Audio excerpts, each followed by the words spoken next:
Okey, semua bangun. Selamat pagi, cikgu. Selamat pagi, murid-murid. Sudah duduk. Apa khabar semua murid? Baik ya? Meme, apa khabar? Sehat? 好。我不会讲马来语，可是我可以听马来语，因为我的爸爸妈妈是从中国。Meme, you tak boleh cakap Melayu. Saya suka. Memang ini transfer dah. Cikgu ini meme dia tak boleh cakap Melayu mah. Tak boleh cakap Dia Melayu. boleh faham saja. Dia faham saja. Itu mak dapat dia kahwin itu negara Cina. Oh, dia itu mak kahwin negeri Cina. Habis sekarang duduk Malaysia. Ya. Okey, tak apa, tapi dia warga negara Malaysia lah. Ya. Meme, you kena tahu sebagai warga negara Malaysia, you mesti pandai berbahasa Melayu, berbahasa kebangsaan. Boleh belajar? Boleh? Boleh ya?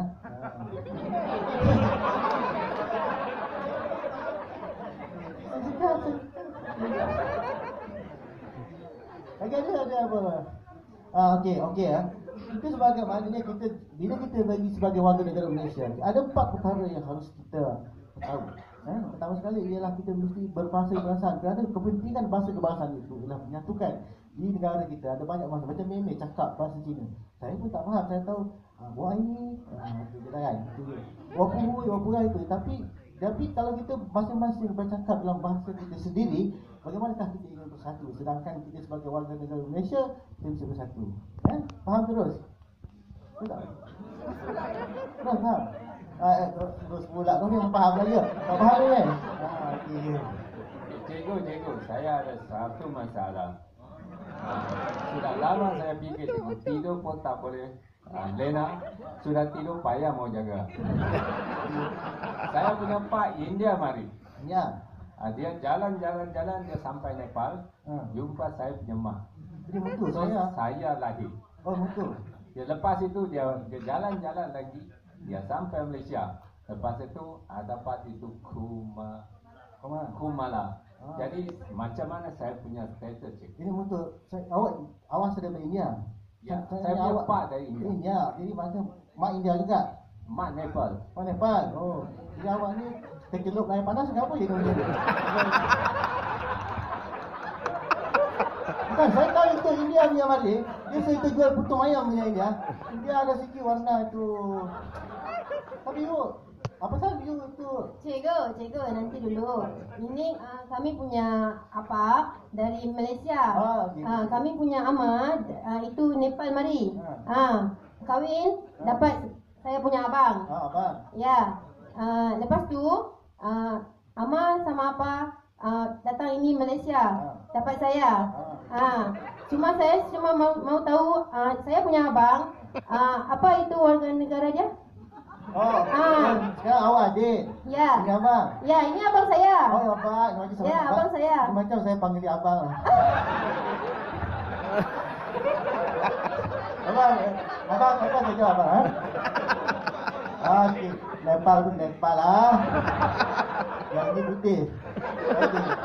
Okey, tuan-tuan dan puan. Anak-anak murid sekalian. Sekarang ni kan kita ada berdasarkan kepada perlembagaan ni. Semua kena ada. You semua ada buku ni ada.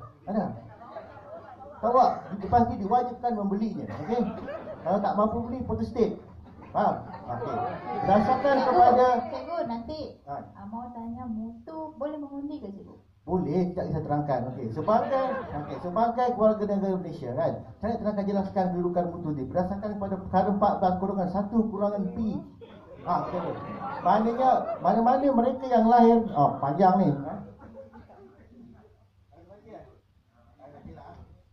Membolehkan mereka mutu dan kembali sebagai warga negara Malaysia. Jadi untuk menguatkan lagi di sebagai rakyat Malaysia, kau malah kahwin dengan saya. Sebab saya warga negara Malaysia menambahkan kekuatan itu gitu ya. Sebab saya bapak saya orang Malaysia. Mak saya orang Malaysia. Awak, kan jadi kalau kau malah kahwin dengan saya, bang, okey bang, bang ni lagi kuat dengan sendirinya automatik, nanti dapat jadi orang Malaysia. Okey? Okey?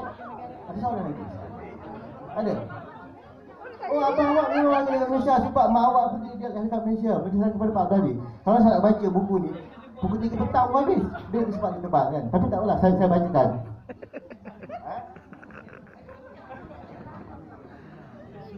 Malam dah cikgu bila nampak kau malam terus mata kelabu. Berdasarkan pada 14T, tiap-tiap orang yang lahir di luar persekutuan, itu macam tadi kan, macam motor.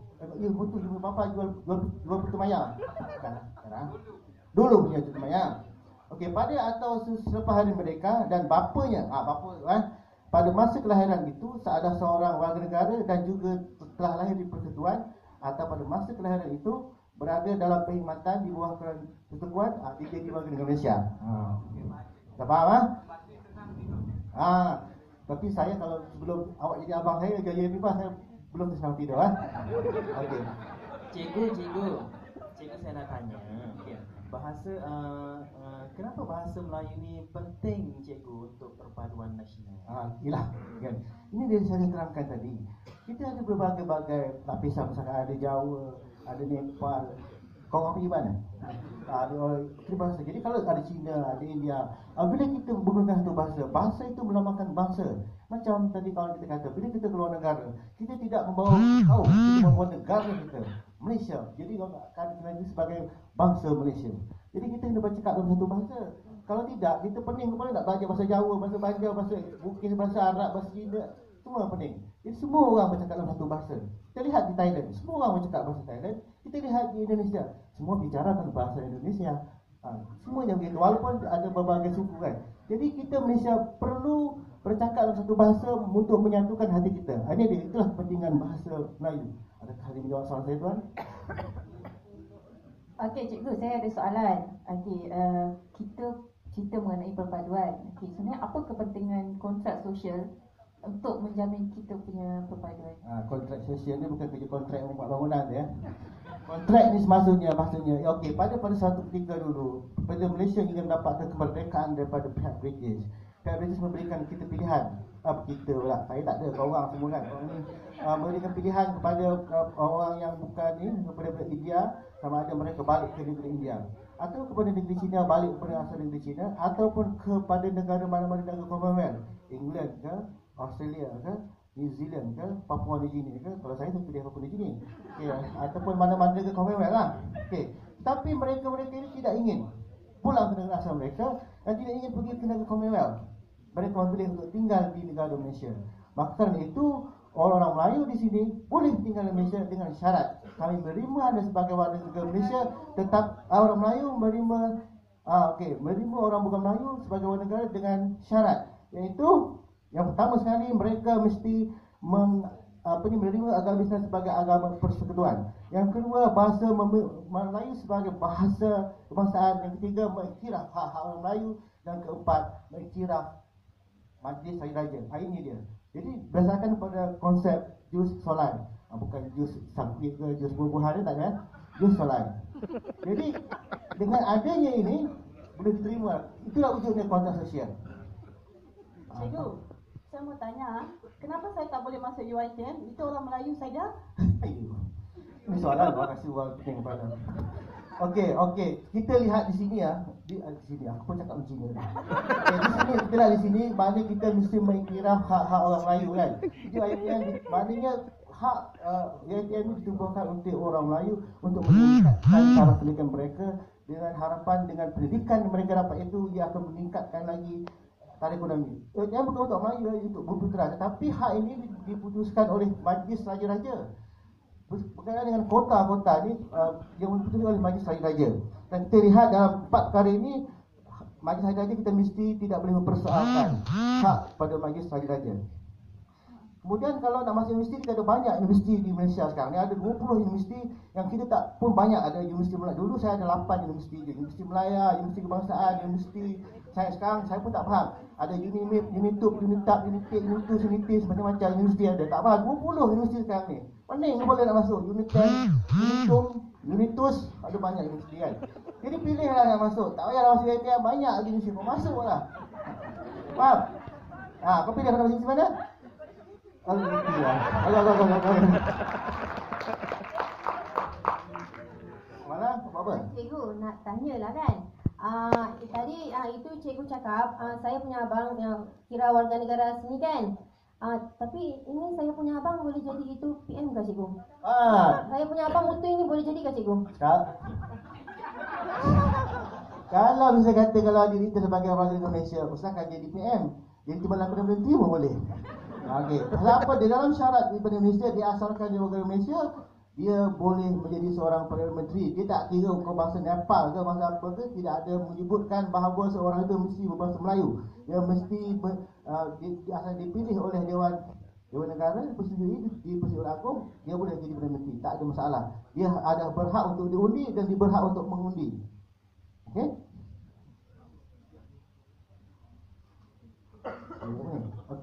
Okey, kepentingan. Okey, bila seorang itu menjadi warga negara, mereka bebas untuk, saya daripada itu sebagai warga negara, mereka bebas untuk membeli tanah. Ada duit dia boleh beli kan. Mereka juga berhak untuk bergerak, mendapat faedah. Semua yang orang tak kira, asalkan warga Malaysia, tak kira bangsa apa, mereka berhak untuk mendapat faedah yang sama sebagai warga negara. Kemudian juga mereka bebas bergerak, hulu, hilir, ke depan mereka bebas. Okey, maknanya tak ada halangan, mereka tidak boleh dibuang negeri ataupun dibuang negara. Dan akhirnya mereka juga layak mengundi yang seperti kata tadi, mereka juga boleh juga diundi. Sebab itulah Butu pun boleh jadi warga negara, jadi Perdana Menteri Malaysia. Yang 80 saya tak tahulah. Sama-sama. Abang. Saya mau tanya, kenapa pentingnya kontrak sosial untuk semua rakyat Malaysia? Kontrak sosial ni kan mestilah penting. Sebab kalau kita penting kontrak sosial, sebab kita ada aktiviti kan. Kalau kita tidak kontrak sosial, nanti kita asyik bergaduh. Malaysia bergaduh. Macam mana kita nak mewujudkan satu negara yang aman kan. Jadi itulah pentingnya kontrak sosial. Maksudnya kita menerima kaum India dan China pada zaman mereka dulu sebagai warga negara Malaysia, dan kita juga mereka juga menerima kontrak sosial ini. Tetapi kita tidak ada halangan. Maksudnya walaupun begitu, kita memberikan mereka hak yang sama sebagai orang warga Malaysia. Kita orang Melayu pun tak boleh nak mempersoalkan hak orang India, tak boleh mempersoalkan hak orang Cina, tak boleh, sebab mereka tu sama macam kita sebagai warga negara Malaysia. Tak ada dua kali lagi, ya. Jadi tuan-tuan dan puan, ini saya bersetujukan. Saya minta Ahmad, kau dari tadi kau diam je Ahmad, untuk merumuskan apa yang kita cakap hari ini. Okey cikgu, rumusan kesimpulan pada hari ini, warga negara Malaysia perlulah menghormati kontrak sosial. Terima kasih cikgu.